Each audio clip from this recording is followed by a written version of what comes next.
All right, the first thing for this chapter, which is called Una leyenda mexicana, is past participles. This is brand new for us. We've had present participles, and what a present participle is the ando and yendo, and that is like the English equivalent of ing. Now, a past participle is like the English equivalent of ed. So you would go somewhere and you would be well dressed. Or if you say something very eloquently, you are well spoken. Or if I ask you, are you ready? Or if I ask you, are you finished? I say terminados. So what I'm going to do here is it's an adjective. And in this case, this adjective is always going to be used with a star. So a star will always come in front of it. Estoy, estás, está, estamos, estáis, están, etc. So for AR verbs, what I'm going to do is I'm going to take off the AR and I'm going to add ado.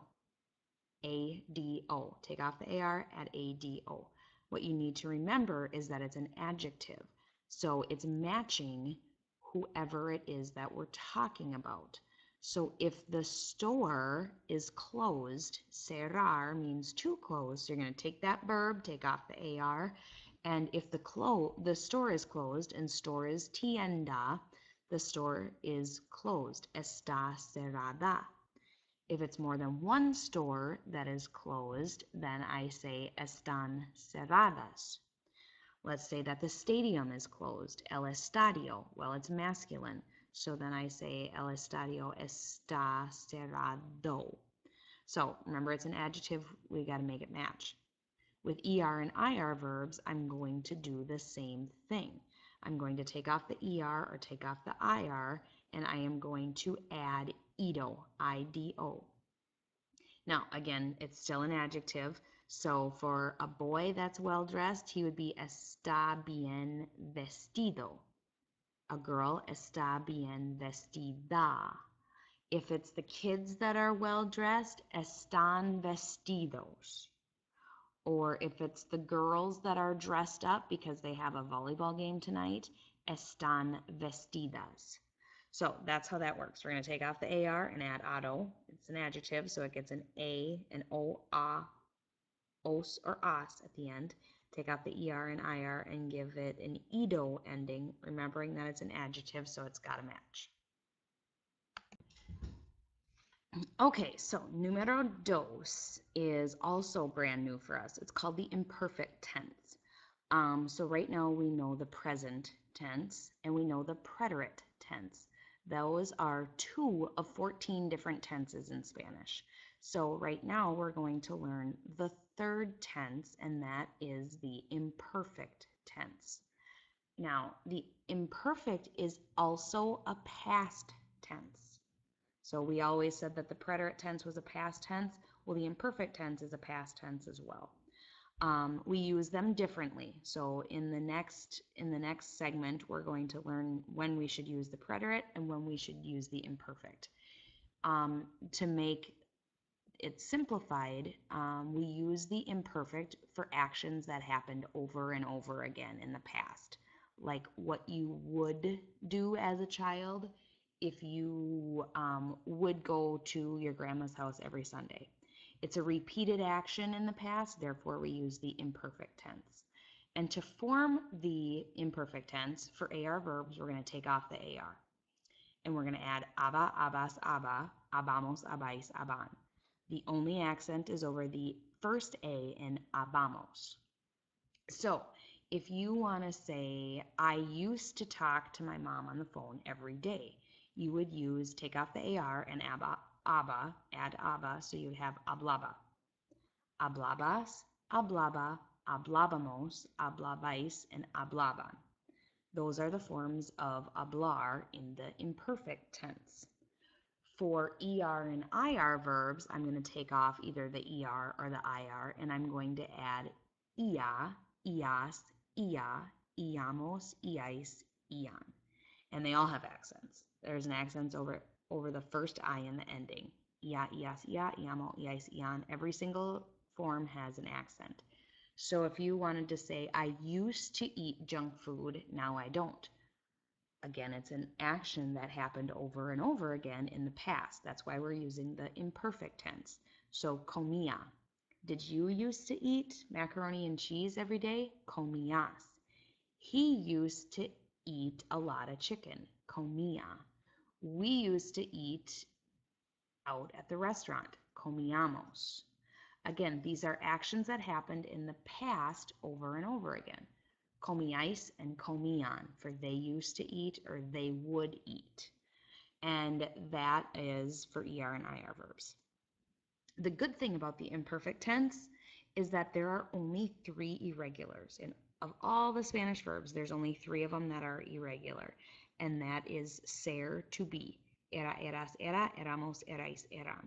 The only one that has an accent is the we form, and it is over the first E. The next irregular one is the verb ir, and it is iba, ibas, iba, ibamos, ibais, iban.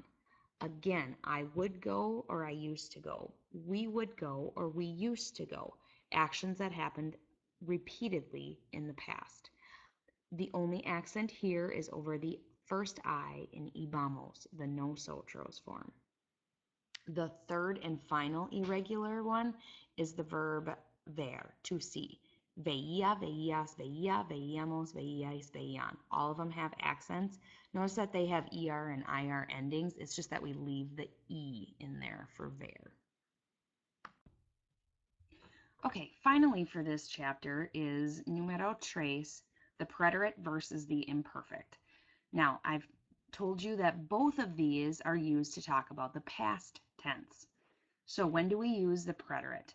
When do we use the imperfect? It's actually quite a complicated process that we're going to learn in Spanish 3, again in Spanish 4, and in college after that. It's just a topic of grammar that never really goes away. But right now you just need to have a basic understanding. So uses of the preterite are when things happened like 1 or 2 times, or there's a specific time, or there is a specific beginning, a specific ending, like I ran to the grocery store, or I ran 5 miles yesterday.